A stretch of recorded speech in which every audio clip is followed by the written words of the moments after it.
2월 3일 토요일 나사렛 아침 묵상입니다. 오늘 말씀은 레위기 19장 1절에서 2절까지입니다. 여호와께서 모세에게 말씀하여 이르시되 너는 이스라엘 자손의 온 회중에게 말하여 이르라. 너희는 거룩하라. 이는 나 여호와 너희 하나님이 거룩함이니라. 아멘. 몇 년 전 케냐에서 온 학생 부부를 초대하여 식사를 하는 자리에서 인종에 관한 이야기를 나누었던 일이 있었습니다. 미국에 온 지 얼마 되지 않은 젊은 케냐인 부부는 저희에게 너희는 어떻게 한국, 중국, 일본 사람을 구분할 수 있는지 물었습니다. 그들의 눈에는 모두가 같은 동양인으로 보였고 전혀 구분할 수가 없다는 것이죠. 물론 우리끼리는 대략 구분할 수 있습니다. 그러나 타 인종의 눈에는 모두 같아 보일 수밖에 없을 것입니다. 그래서 저도 콩고, 우간다, 케냐, 나이지리아 등 아프리카 사람들을 어떻게 구분하는지 물었습니다. 제 눈에 보기에도 그들은 다 똑같은 나라 사람으로 보였기 때문입니다. 그랬더니 순간 흥분을 하면서 우리 아프리카 나라는 나라별로 얼마나 다른 특징을 가지고 있는지 우리는 다 다르게 생겼다며 어떻게 구분할 수 없는지를 오히려 의아하게 여겼습니다. 백인의 경우도 미국과 유럽 사람들이 섞여 있고 베트남, 미얀마, 캄보디아, 라오스 사람들 그들이 섞여 있으면 우리는 잘 구분하기가 어렵습니다. 그러나 그들은 그들만의 나름의 구별할 수 있는 그러한 특징들이 분명히 존재하고 있습니다.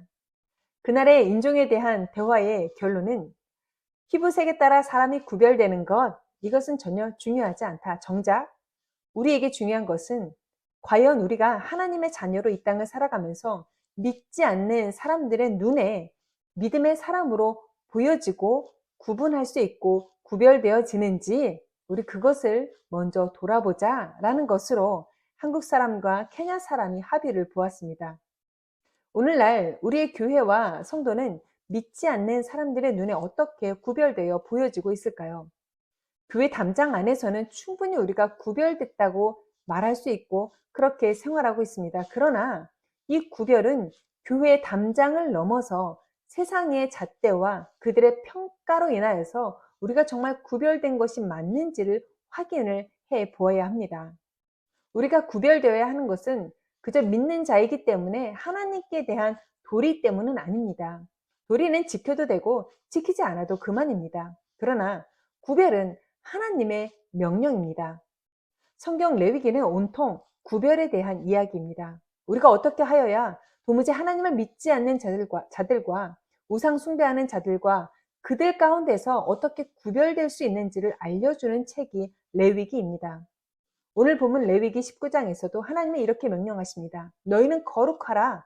이는 나 여호와 너희 하나님이 거룩함이니라. 거룩을 말하는 히브리어 카도시, 이 뜻은 구별되다, 분리되다 라는 속뜻을 갖고 있습니다. 모든 죄악된 것과 부정한 것으로부터 구별되어 분리되는 것, 그것이 곧 거룩이라는 것입니다. 어느 목사님의 설교 중에 믿는 자의 최종 목적은 행복이 아니라 거룩이라고 말씀하셨습니다. 큰 공감을 했었는데요. 우리가 거룩을 추구하다 보면 그것이 얼마나 큰 행복을 가져다 주는지 알게 된다는 것입니다. 결국 하나님과 친밀한 관계 속에서 사는 것이 행복이고 그 행복은 거룩을 추구하는 삶으로 얻어진다는 것입니다. 우리는 거룩이 눈에 보이지 않기 때문에 추상적인 것으로 여기기 쉽습니다. 그러나 하나님은 우리가 현실의 삶 속에서 거룩을 증명하는 방법을 레위기 19장을 통해서 알려주셨습니다. 오늘은 1절과 2절밖에 읽지 않았으나 37절까지 나열된 우리가 어떻게 거룩을 행해야 하는지에 대한 목록을 제가 읽어드리도록 하겠습니다. 부모를 공경하고 안식일을 지키라. 우상을 만들지 말라. 화목제 희생제물을 연락되도록 드리고 규례대로 먹으라. 추수할 때마다 다 거두지 말고 떨어진 이삭도 줍지 말라. 가난한 사람과 타국인을 위해 놓아두라. 도둑질하지 말고 서로 속이지 말고 거짓말하지 말라. 내 이름으로 거짓 맹세하지 말라. 이웃을 억압하거나 착취하지 말며 품값을 아침까지 내게 두지 말라. 장애인을 학대하지 말라. 공의로 재판하라.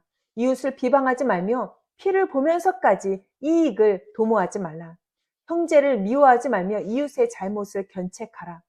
원수 갚지 말고 동포를 원망하지 말라. 내 이웃을 내 자신과 같이 사랑하라. 가축도 종자도 혼합하지 말며 두 재료로 직조한 옷도 입지 말라. 육체의 순결을 지키라. 성범죄에 대해 철저한 속죄물을 들여 용서를 받아라. 넷째 해의 과실을 하나님께 드리고 다섯째 해부터는 너희가 먹어라. 무엇이든지 핏째 먹지 말라. 점을 치고 술법을 하지 말라. 머리 갈을 둥글게 깎지 말고 수염 끝을 손상하지 말라. 죽은 자 때문에 문신하지 말라. 내 딸을 창녀로 만들지 말라. 안식일을 지키고 성소를 귀히 여기라. 신접한 자와 박수를 믿지 말라. 노인을 공경하라. 거류민을 학대하지 말고 자식처럼 여기고 사랑하라. 불의의 재판을 하지 마라. 그리고 마지막으로 37절에서 이렇게 말씀하십니다.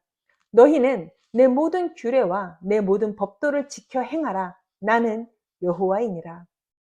그런데 이 모든 목록 속에 우리가 자세히 살펴보면 너희는 수요일, 금요일, 주일, 낮 예배, 저녁 예배, 철야, 새벽, 구역 예배 모든 예배를 철저히 다 참여하라 라는 말씀은 없습니다. 11조를 떼어 먹지 말라. 모든 교회 봉사를 예배와 동급으로 생각하여 뭐든지 다 참여하라 라고 말하지도 않습니다. 너희는 반드시 교회 중심의 삶을 살거라 라는 말씀도 없습니다. 물론 이러한 모든 것들을 부정한다라고 하는 것은 아닙니다. 절대 중요한 것이 맞습니다. 그러나 여러분, 우리가 교회 안에서만 행하는 것만으로는 하나님의 거룩을 담아낼 수는 없다는 것을 알아야 합니다. 하나님은 우리가 세상에서 소외된 약한 자들을 보호하고 그들을 섬기며 사회 속에서 정직과 공의를 행하는 것을 거룩으로 여기셨습니다. 목이 쉬도록 외치는 통성 기도를 통해서 너희의 거룩을 증명하라 라고 말씀하지 않았습니다.